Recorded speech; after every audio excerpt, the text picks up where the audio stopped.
જય શ્રી કૃષ્ણ, જય દ્વારકાધીશ મિત્રો. આજે આપણે અધ્યાય 13નો 26મો શ્લોક સમજીશું. અન્યે ત્વેવં જાનંતઃ શ્રુત્વાન્યેભ્ય ઉપાસતે તેપી ચાંતિ તરન્યેવ મૃત્યુમ શ્રુતિ પરાયણઃ. વળી એવા લોકો છે કે જેઓ આધ્યાત્મિક જ્ઞાનના જાણકાર હોતા નથી, પણ અન્ય લોકો પાસેથી પરમ પુરુષ વિશે શ્રવણ કરી તેમની ઉપાસના કરવા લાગે છે. આ લોકો પણ અધિકારી પુરુષો પાસેથી શ્રવણ કરવાની વૃત્તિ ધરાવતા હોવાને કારણે જન્મ તથા મૃત્યુના માર્ગને પાર કરે છે.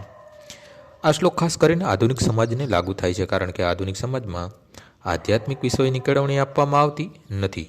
કેટલાક લોકો નાસ્તિકો તથા અજ્ઞેયવાદીને તત્વચિંતકો હોય એવું લાગે છે, પરંતુ વાસ્તવમાં તેમને તત્વજ્ઞાનની જાણકારી હોતી નથી.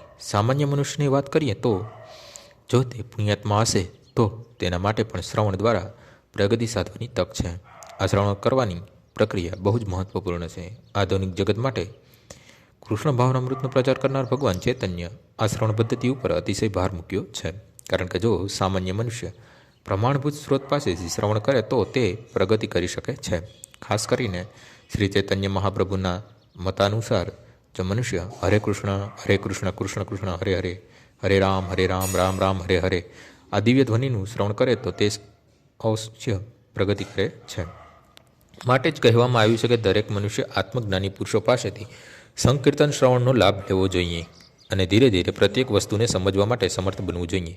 ત્યારે જ નિસંદેહ પરમેશ્વરની ઉપાસના થઈ કહેવાય. ભગવાન ચૈતન્યએ કહ્યું છે કે આ યુગમાં કોઈએ પોતાની સ્થિતિ બદલવાની જરૂર નથી, પરંતુ મનુષ્ય માનસિક તર્ક વિતર્ક મારફત પરમ સત્યને સમજવાના પ્રયત્નને છોડી દેવા જોઈએ. મનુષ્યએ પરમેશ્વરનું જ્ઞાન ધરાવનારા પુરુષો પાસે સેવક થવાનું શીખવું જોઈએ. જોકે મનુષ્ય શુદ્ધ ભક્તોનો આશય પામવા જેટલો સદભાગી હોય અને તેમની પાસેથી આત્મસાક્ષાત્કાર વિશે શ્રવણ કરી તેમના પગલે ચાલી શકે તો તે ક્રમે ક્રમે શુદ્ધ ભક્તના પદ સુધી ઉન્નત થઈ શકે છે.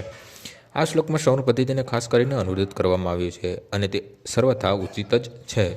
સામાન્ય મનુષ્ય ભલે કહેવાતા દાર્શનિકો જેવા સમર્થ હોતા નથી, છતાં અધિકૃત પુરુષ પાસેથી શ્રદ્ધાપૂર્વક કરેલું શ્રવણ આ ભવસાગર પાર કરીને ભગવદ્ધામમાં પાછા જવા માટે તેને મદદરૂપ થશે.